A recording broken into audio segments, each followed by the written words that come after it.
Sister Precious, start getting ready. In the next 10 days, I'm going to get it Buladi. I'm going to get it Buladi.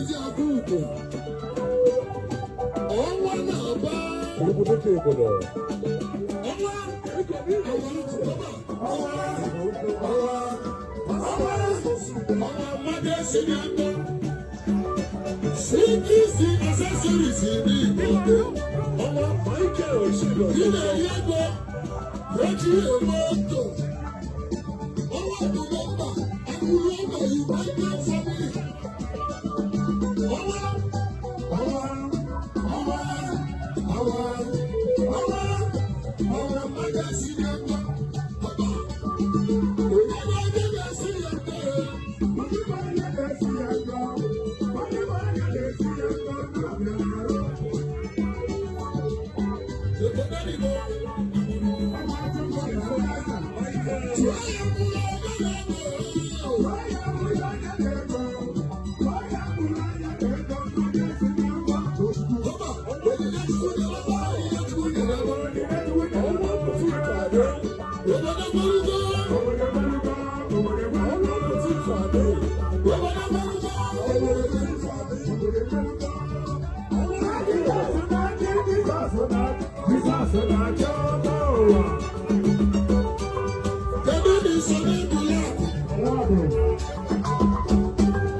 Please, I cannot come.